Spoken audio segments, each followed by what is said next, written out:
This is the Halftime Show with Omar Adori on Pulse 95. It sure is that time. And guess what time it is? It's the Halftime Show with Omar Adori. I am your host, covering everything sport, international and local. Shout out to everyone who is tuned in around the world, whether it's 95 FM, pulse95radio.com, our app, Sharjah Broadcasting Authority, or if you're chilling at home watching us live on YouTube. What's coming up on the show today? Well, cricket sensation Abdullah Ghazi is on the show today, and we are talking about the T20 Sharjah Ramadan tournament. The last time this gentleman was on the show, he was talking about his aspirations. Well, meeting those aspirations and aiming for more is what we love doing here on the show, and we are bringing him here to talk to us about what is happening, what's happened, how he's coping with fasting, how he's coping with training and mindset on the only place to be at 3, the Halftime Show on Pulse 95 Radio. Stay tuned, folks, for more, because I can't wait to share this episode with you coming up next.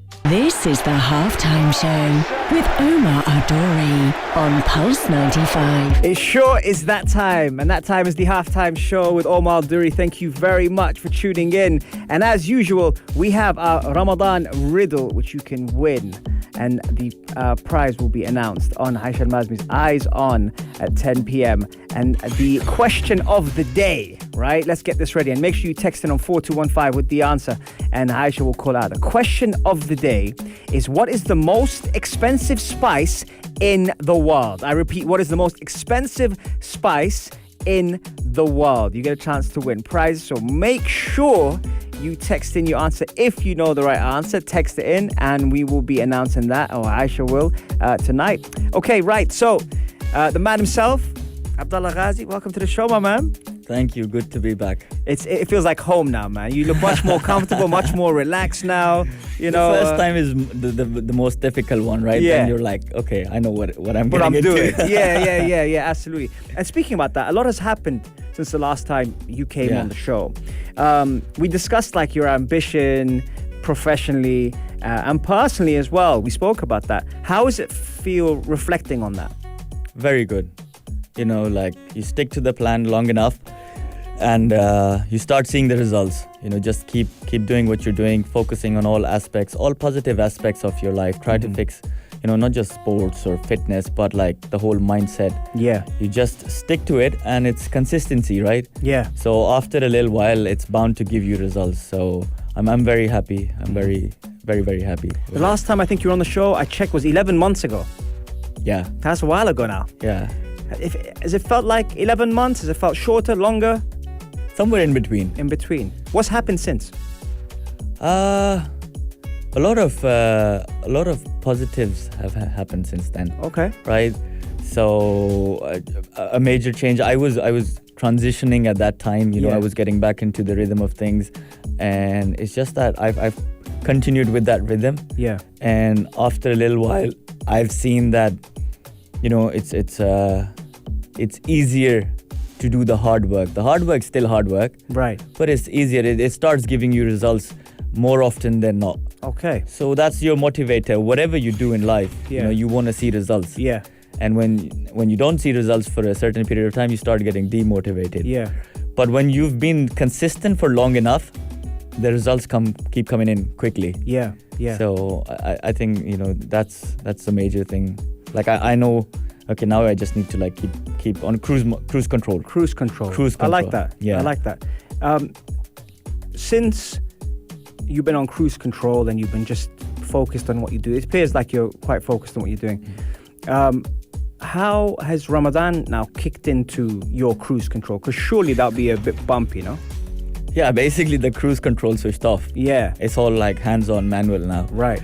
And it's not tough. Like, we're adults now. We've been fasting for a long time. We've kind of like managed. So every year it's a challenge. It's supposed to be a challenge. You know, you control everything in your life. You try to be more disciplined, and fitness is a big aspect of our lives. You know, for your life, my life, it's part of our lifestyle. So it's not easy, but it's doable.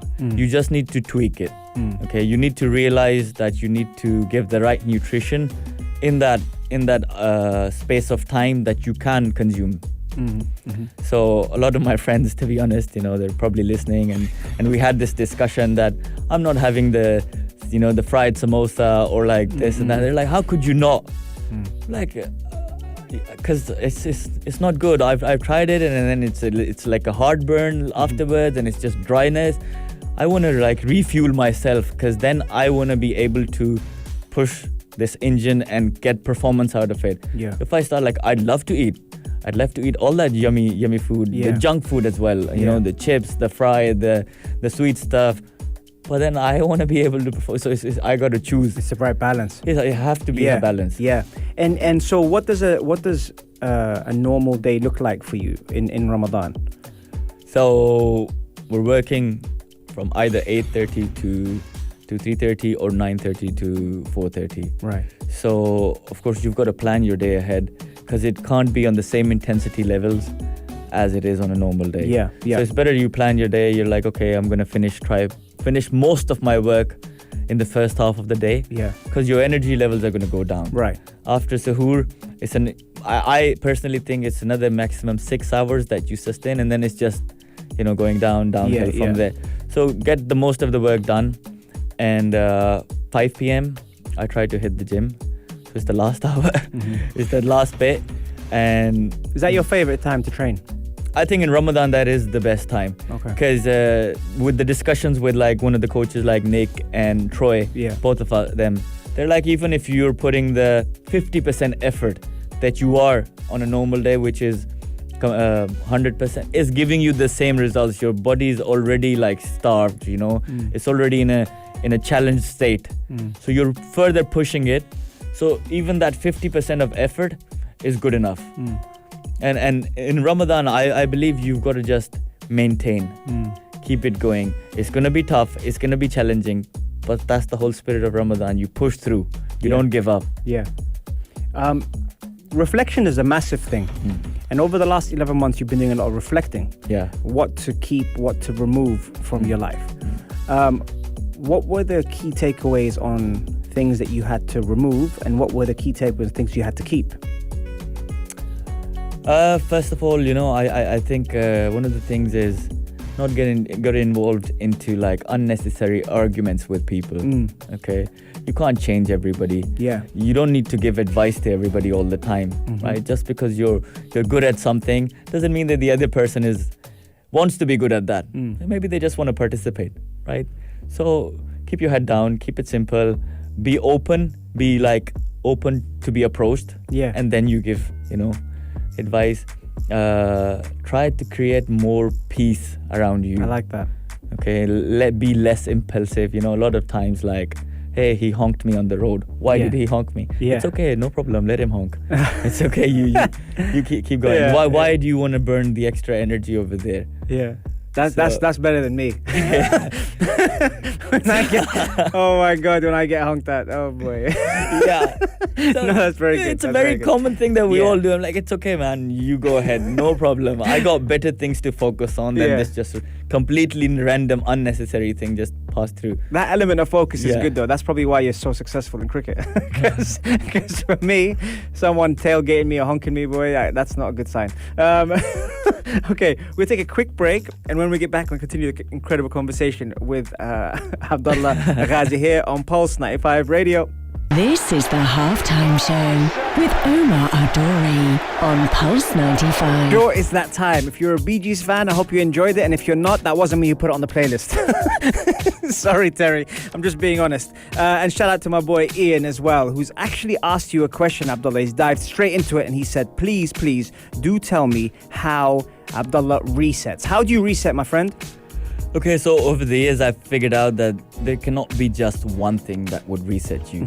Okay, because after a little while, it stops resetting. Okay. Because you've used it way too many times. Yeah. Okay. So one of the things that I do is I drive a motorbike and I go on a long drive with my friends. I've seen that on your Instagram. Yeah, so I go with my other biker friends. Yeah. Go to Hatta, Fujairah.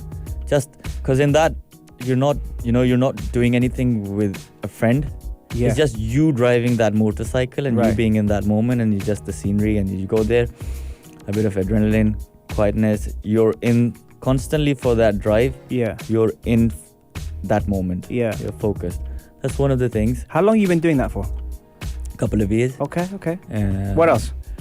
And you need to find like something else. So I play like a badminton sport or a paddle with my friends because it's not competitive, right? Yeah. It's just a social activity for me. I go there, I have a laugh, I lose. Yeah. I don't care, but I'm just, just being present. Yeah, I'm just playing. Yeah. You know, like how we used to play in the park when we were little? Yeah, just having fun. Yeah. Just like I like that. With my friends, with my close people. Yeah. I don't care if he wins or I lose, whatever. Like, it's just I'm playing in the park again. Yes. I really like that. That's very, very, that's very, very cool.